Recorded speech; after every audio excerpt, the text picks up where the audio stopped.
Livro Avivamento à Maneira de Deus, de David Wilkerson.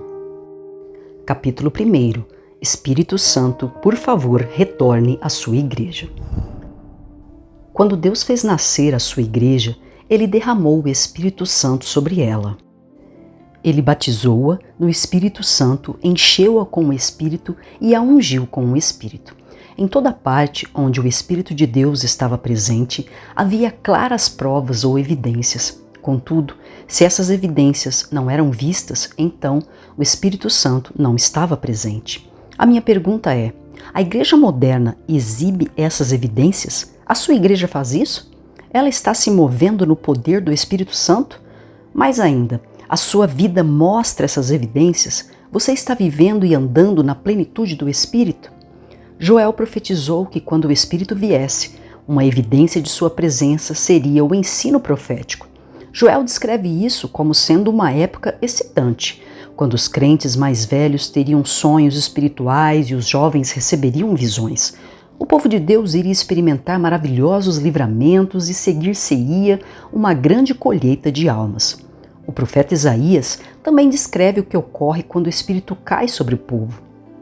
Ele profetiza: até que se derrame sobre nós o Espírito lá do alto, então o deserto se tornará em pomar e o pomar será tido por bosque. Isaías 32:15. Isaías está dizendo: quando o Espírito Santo vem, o que é deserto improdutivo torna-se campo de colheita. Um pedaço de chão morto, de repente, abunda com frutos e não será uma colheita temporária. Esse pomar torna-se-á em bosque e será possível colher frutos desse bosque ano após ano e edificar-se continuamente sobre essa multiplicação. Isaías acrescenta: o juízo habitará no deserto e a justiça morará no pomar. 32:16.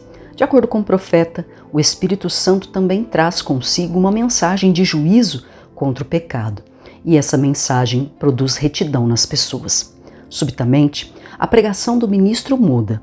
Ele deixa de conformar-se com sermões mortos ou áridos. Pelo contrário, passa a pregar a pura palavra de Deus, e a mensagem é trazida flamejante e convincente.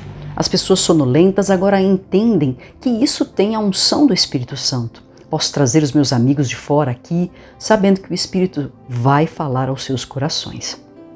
Ora, o Espírito Santo inicia seu trabalho pelo púlpito. Se o juízo começa pela casa de Deus, é de se esperar que o Senhor inicie sua obra pelos pastores. Ele trata amorosamente com eles, convencendo-os em relação a todos os ídolos que estejam presentes, em relação a cada um dos desejos da carne, em relação a toda porção de ego que esteja sendo exaltada contra a sabedoria de Deus. Em verdade, essa é a obra do Espírito: convencer do pecado, da justiça e do juízo. Porém, Isaías não está falando de um derramamento único do Espírito, o que algumas pessoas consideram reavivamento. Isaías está descrevendo algo que dura.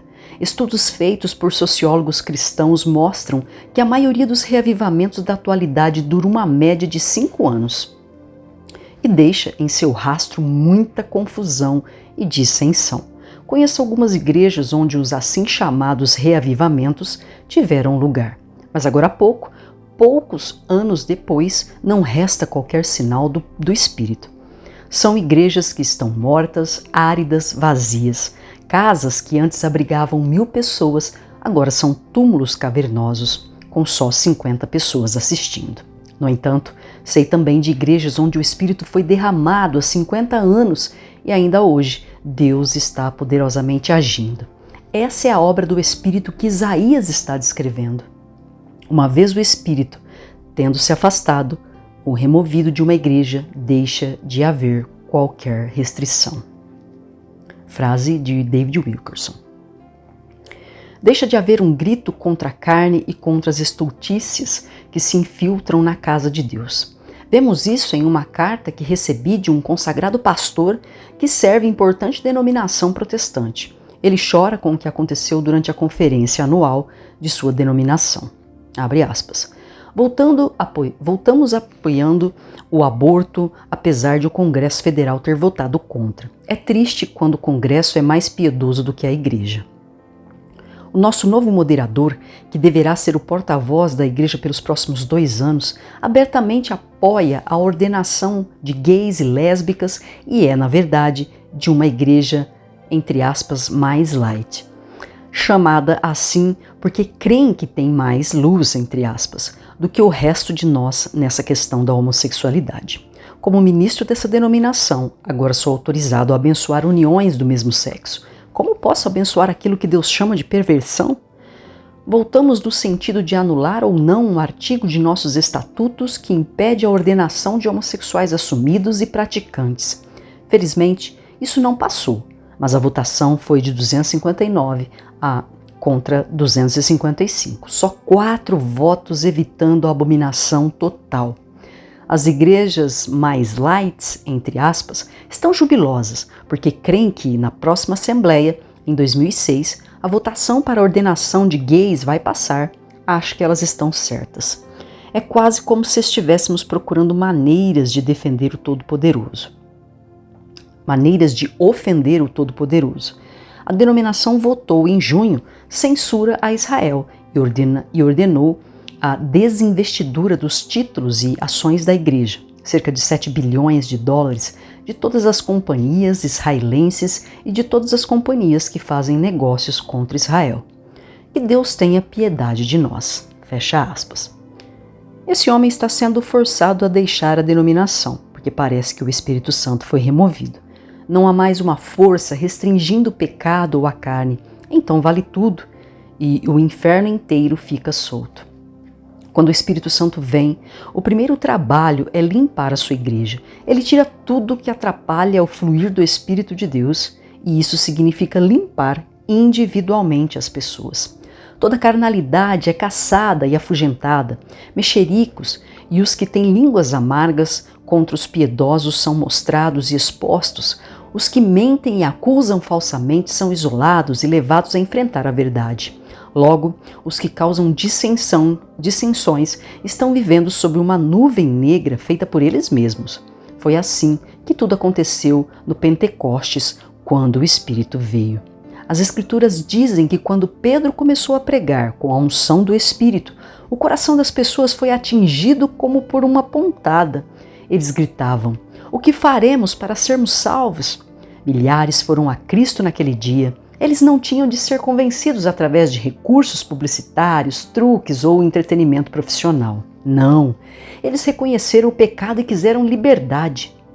E os que não quiseram admitir o pecado oculto foram expostos. Na verdade, um casal, Ananias e Safira, pagou o embuste com a vida.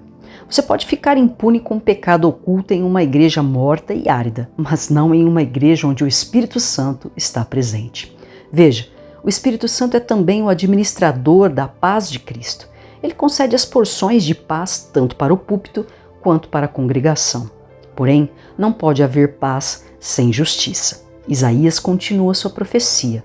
O efeito da justiça será paz, e o fruto da justiça, repouso e segurança para sempre. O meu povo habitará em moradas de paz, e moradas bem seguras, e em lugares quietos e tranquilos. Isaías 32, 17 a 18.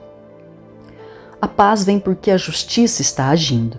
O Espírito está ocupado, varrendo para longe toda inquietude, todo distúrbio e condenação. O que se segue é paz de espírito, paz no lar e paz na casa de Deus. E quando o povo de Deus tem a paz de Cristo, não é facilmente afastado dela. Ainda que haja saraivada, caia o bosque e seja a cidade inteiramente abatida. Bem-aventurados vós, os que semeais junto a todas as águas e dais liberdade ao pé do boi e do jumento. 32, 19 a 20. A profecia de Isaías sobre o Espírito Santo foi dirigida a Israel durante o reinado de Uzias. Porém, também se aplica ao povo de Deus hoje. Isso é conhecido como profecia dual. O fato é que toda geração necessita de um derramamento do Espírito Santo. E creio que a igreja de hoje não viu nada comparado ao que o Espírito deseja realizar. Há também claras evidências quando o Espírito não está presente ou sendo derramado. Isaías descreve essa horrenda situação. Vireis a tremer, porque a vindima se acabará e não haverá colheita. Tremei e turvai-vos, batei no peito por causa dos campos aprazíveis e por causa das vinhas frutíferas. Sobre a terra do meu povo virão espinheiros e abrolhos, como também sobre todas as casas onde há alegria na cidade que exulta. Isaías 32, de 10 a 13. Em outras palavras, a sua vida não dará mais frutos. A sua família, a sua igreja, os seus relacionamentos vão estagnar espiritualmente. Acorde! Você precisa que o Espírito Santo volte. O que são os espinheiros e abrolhos que Isaías descreve aqui? Eles significam vazio, sequidão e desapontamento. Essas coisas muitas vezes ocorrem na forma de congregados ímpios que se levantam e criam estragos. Por todo o mundo, nas reuniões de nossos ministros, a minha equipe e eu encontramos centenas de pastores que testificam desses espinheiros. Referem terem sido afrontados no espírito por uma pessoa ou por um grupo restrito, entre aspas, a panelinha, que se acredita ser a autoridade espiritual. Esses espinheiros são ingovernáveis, indisciplinados e constantemente ficam promovendo o caos. Têm perseguido todos os pastores que passaram por sua igreja, atrapalhando-os e espalhando fofocas. Acham que o ministro precisa ser pobre e trabalhar como um escravo, e acabam assustando o novo convertido. A igreja é obrigada a continuar pequena devido a constantes distúrbios que promovem. Como resultado, muitos pastores estão prontos para desistir, não veem fruto no ministério e agora estão cansados, esgotados, reduzidos a nada. Suas esposas têm visto o quanto estão desapontados, sem empenho. Então, os encorajam. Meu bem, por favor, não desista. Você não é obrigado a aguentar esse tipo de pressão. Até um trabalho secular seria melhor do que isso. Igrejas às dúzias já estão fechando todos os dias pelo mundo. Quando o nosso ministério esteve na Inglaterra no ano passado, 12 templos majestosos foram desconsagrados, significando que as portas foram fechadas para sempre. Outros foram vendidos para se tornarem nightclubs. Um até vendido a um grupo de ocultismo para transformar-se num museu do oculto. As pessoas espinhosas que contribuíram para essa tragédia são como os israelitas pais que saíram do Egito. Esses homens ingovernáveis ficavam se levantando contra a autoridade de Moisés e finalmente tornaram-se incapazes de serem remidos, devido à sua desavergonhada murmuração e reclamação. Deus também adverte a Israel: se não desapossardes de diante de vós os moradores da terra, então que os que deixardes ficar-vos serão como espinhos nos vossos olhos e como aguilhões nas vossas ilhargas, e vos perturbarão na terra em que habitardes. Números 33, 55. A verdade é que você não consegue mudar gente assim. Eles vão viver e morrer num deserto de desespero e confusão. Exatamente como foi com Israel. Seus corações simplesmente vão se endurecendo mais e mais até se tornarem totalmente resistentes ao Espírito Santo. Nesse momento, creio que a Igreja de Jesus Cristo precisa de uma limpeza na casa. E nenhum pastor ou evangelista tem poder para limpar a casa. Isso não pode ser feito pelo carisma, nem pela força ou habilidades. Não! A última coisa que a igreja precisa é de mais um truque produzido por homens, ou inventar mais livros do tipo Como Aprender a... ou listas de métodos para motivar uma congregação morta. Essas coisas cumprem o que os profetas referem como ai dos que descem ao Egito em busca de socorro, confiando no braço da carne. Limpar a casa de Deus é obra unicamente do Espírito Santo. É quando ele vem, a sua obra é meticulosa e completa, de cima a baixo, do púlpito até os bancos da igreja. Não importa o quanto a igreja seja grande. Pode ter milhares de membros. O fato é, se essa igreja não está cheia da justiça e da retidão do Espírito Santo, se não há um ministério cheio do Espírito no púlpito, se o pecado não está sendo exposto e abandonado, se é inexistente um altar de arrependimento, haverá apenas o vazio. Tal igreja é a casa da morte. Como pastor, tenho de reconhecer que é possível a mim permitir que o Espírito Santo escoe de minha alma. Você pergunta: escoar? Sim, o Espírito Santo habita em mim como um poço de águas vivas. E se o meu coração não está em repouso, se me torno desencorajado e perco minha paz, se me entrego a introspecções, se me permito que sentimentos de fracasso persistam no meu espírito, se nutro ideias de abandonar o ministério devido às dificuldades, então sei que permiti que as águas vivas do Espírito se escoassem de mim. Às vezes, você pode se ver perguntando: por que minha alma está abatida? Por que estou tão desencorajado? Por que estou com tanto medo? Você tem de saber que é sempre uma questão do Espírito Santo. Como Isaías diz, quando o Espírito é derramado, o resultado é a paz. E se esse efeito não está presente, se ainda há agitação, então temos de olhar para o nosso próprio coração. Isaías mostra claramente que todos os problemas, a falta de frutos e o desespero são falta da apropriação do poder do Espírito Santo. Novamente, Isaías explica. Ele diz que o Espírito não era derramado devido ao desinteresse e à indiferença de Israel. Em resumo, o problema era a preguiça espiritual. Levantai-vos, mulheres que viveis despreocupadamente, e ouvi a minha voz, vós, filhas, que estáis confiantes. Isaías 32, 9. A palavra mulheres, na verdade, refere-se a toda a congregação. A imagem retórica aparece por toda a Escritura. Cantares refere-se aos escolhidos de Deus como filhas de Jerusalém. O Salmo 45:13 chama Israel de filha do rei. Em outra parte do Velho Testamento, a expressão filhas de Sião é usada. E naturalmente, no Novo Testamento, a igreja é conhecida como noiva de Cristo. Deus, duas vezes aqui, avisa Israel quanto à despreocupação. Primeiro lemos: levantai-vos, mulheres que viveis despreocupadamente, filhas que estáis confiantes. Então Isaías acrescenta: tremei, mulheres que viveis despreocupadamente, turbai-vos, vós que estáis confiantes. Isaías 32, 11. A palavra em hebraico para confiantes aqui quer dizer seguras de si. O que quer dizer seguras de si? O que está sendo dito é: saia desse desinteresse, ó crente. Você está tão seguro em seu pecado, tão confiante em si mesmo, que se tornou preguiçoso espiritualmente. Acorde desse estado de indiferença.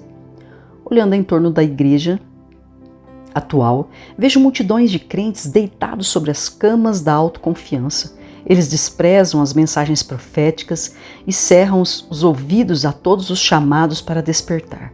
São crentes que estão dormindo em plena hora da meia-noite. Amós escreve: ai dos que andam à vontade em Sião e dos que vivem sem receio no monte de Samaria. Vós que imaginais estar longe o dia mau e fazeis chegar o trono da violência, que dormis em camas de marfim e vos espreguiçais sobre os vossos leitos e comeis, cantais ao som da lira, que bebeis vinhos em taças e vos ungis com mais excelente óleo, mas não vos afligis com a ruína de José. Quando Isaías diz: tremei, mulheres que viveis despreocupadamente, a palavra para tremei quer dizer estremecei de medo. Deus está falando aqui às igrejas mortas, está avisando que elas perderam o espírito e, por sua vez, tornaram-se igrejas que se movem na carne, servindo as pessoas não o pão ou as águas vivas, mas palha e restolho. Elas amam o entretenimento e, por isso, não querem um profeta em seu meio. Estão mais interessadas em números que no arrependimento e na retidão. Amado, os avisos de Isaías nunca foram mais relevantes que agora. Sinto turbulência divina em meu coração, um estremecimento na alma por causa do que vejo estar se aproximando. A única bomba terrorista é suficiente, matando dezenas ou talvez centenas de milhares, e em uma hora o mundo inteiro estará em pânico. Nós não queremos ouvir sobre isso, mas até os líderes mundiais estão avisando quanto a essa probabilidade. Alguns especialistas dizem que a situação não é mais questão de se, mas quando. Breve as palavras proféticas de Jesus serão cumpridas diante dos nossos olhos, com o coração dos homens desmaiando e entrando em falência por causa do medo. Quantos sofrerão ataques cardíacos com a queda das bolsas, quando as multidões inundarem as estradas, fugindo para as montanhas e os desertos? com os líderes mundiais tremendo e escondendo-se em seus bunkers, com milhões de jovens enlouquecidos pelas ruas, totalmente sem restrição, por estarem convencidos de que morrerão no dia seguinte? Há algum tempo, muitos cristãos teriam protestado contra esse tipo de pregação, gritando: "Pare, não toleramos isso, é ruim demais, traga uma mensagem positiva." Acredito que esses mesmos cristãos teriam gritado: "Impossível! Se eu me levantasse diante deles em agosto de 2001 e declarasse: em apenas 1 hora, as torres gêmeas cairão, derrubadas por 2 sequestradores terroristas, milhares de pessoas morrerão e o mundo inteiro irá chorar." Eu teria sido acusado de fomentar o medo. Está programado eu pregar na Espanha nesse mês. Se eu tivesse ido a este país há alguns anos e profetizasse que centenas de pessoas morreriam numa explosão de trem por causa de terroristas, poucos teriam me acreditado. Tento imaginar ao mesmo pregando na Rússia no ano passado e dizendo que aquela nação iria chorar porque centenas de escolares seriam mortos por terroristas e que os tornariam reféns. Uma mensagem assim teria soado inacreditável. A verdade é que já tivemos um vislumbre do que deverá vir na Flórida e no sul do país durante os terríveis furacões. Todas as estradas para o sul foram fechadas, enquanto as pistas para o norte ficaram estranguladas, com milhões de pessoas tentando fugir de uma natureza em fúria e incontrolável. Os postos logo ficaram sem gasolina e os hotéis superlotados. As pessoas acabaram simplesmente dirigindo o carro sem ter para onde ir. Os estragos na região estão sendo estimados em bilhões de dólares. A profecia de Isaías avisa: ainda que haja saraivada, caia o bosque e seja a cidade inteiramente abatida. Isaías 32:19. Resumindo, essas catástrofes atmosféricas são avisos de Deus. Ele governa e reina sobre as forças da natureza. E nunca na história ele trouxe juízo sobre um povo sem antes enviar aviso após aviso em amor. Como devemos nos preparar para os terríveis acontecimentos à frente? Com arrependimento, segundo Isaías. Levantai-vos, mulheres, que viveis despreocupadamente, tremei, turbai-vos, vós que estáis confiantes. Isaías 32, de 9 a 12. Onde vão estar os pastores que estiveram trancados a sós com Deus? Onde encontraremos os pastores em chamas com o Espírito Santo? Homens que podem oferecer esperança e arrependimento? Onde as multidões em fuga serão capazes de encontrar igrejas que ofereçam um lugar de refúgio, onde o Espírito Santo acalme-as com a verdade? Em igrejas assim, ninguém estará fofocando ou concentrando-se nas coisas fúteis da vida. Ninguém estará despreocupado quanto ao seu caminhar com Jesus. Ninguém vai ficar falando de crescimento da igreja ou irá a cinemas para se assentar com os zombadores e engolir imundície. Não, haverá só uma questão para cada pastor e cada leigo nessas igrejas. Será que tenho suprimento do Espírito Santo para mim? Será que tenho seu suprimento para ministrar àqueles que, em torno de mim, que estão destroçados pelo medo? Assim, como podemos nós, ministros, prepararmos-nos? O que as igrejas devem fazer? Isaías nos diz que não haverá esperança, nem colheita futura, nem frutos, até que se derrame sobre nós o Espírito lá do alto. Isaías 32:15. Toda igreja, todo ministro, todo pastor e todo crente precisa experimentar um derramamento do Espírito antes que o juízo próximo chegue. Quero lembrar as palavras de Isaías: o meu povo habitará em moradas de paz e moradas bem seguras e em lugares quietos e tranquilos. 32:18. Em qualquer lugar onde o Espírito é derramado, há paz, quietude, segurança. Sim, deve vir um tempo de violência, terror, pânico e sofrimento das nações. Mas nessa hora, Deus terá pastores e um povo santo que o busca para receber um renomado suprimento do Espírito Santo. Essas pessoas já estão adorando em verdade e confiando nele para terem um Pentecostes pessoal. De suas vidas fluirão rios de águas vivas. Em verdade, à medida que vai ocorrendo a liberação das forças destrutivas da natureza, que os nossos lugares de orgulho e de comércio são humilhados, o Espírito é derramado do alto.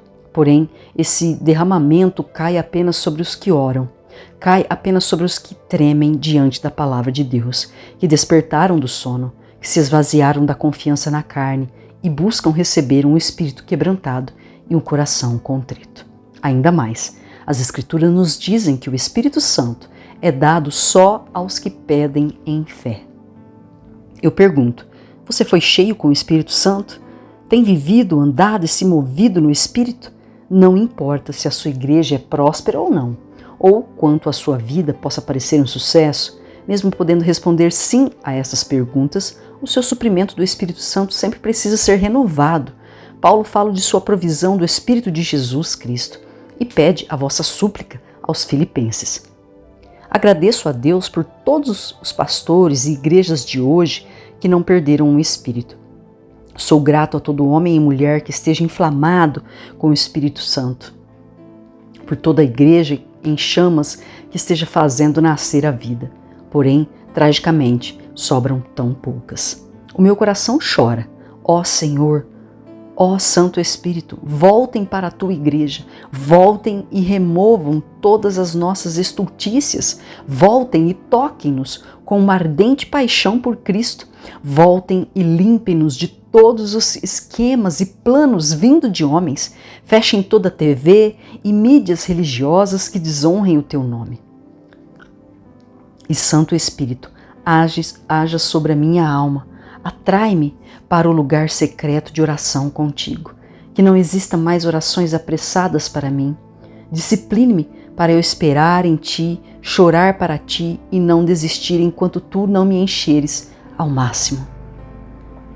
Dá-me tua prometida paz de espírito, concede-me a tua quietude, tranquilidade e a segurança que cuidarás de nós, venha o que vier. Isaías nos deixa com essas boas novas. Agora, pois, ouve, ó Jacó, servo meu, ó Israel, a quem escolhi. Assim diz o Senhor, que te criou e te formou desde o ventre e que te ajuda. Não temas, ó Jacó, servo meu, ó amado a quem escolhi. Isaías 44, 1, 2. Finalmente, Judas nos assegura: vós, porém, amados, lembrai-vos das palavras anteriormente proferidas pelos apóstolos de nosso Senhor Jesus Cristo, os quais vos diziam: no último tempo haverá escarnecedores, andando segundo as suas ímpias paixões. São estes os que promovem divisões sensuais, que não têm o Espírito. Vós, porém, amados, edificando-vos na vossa fé santíssima, orando no Espírito Santo, guardai-vos no amor de Deus, esperando a misericórdia de nosso Senhor Jesus Cristo, para a vida eterna. Judas 1, 17, 21. Confira o próximo capítulo, correspondendo ao Espírito Santo.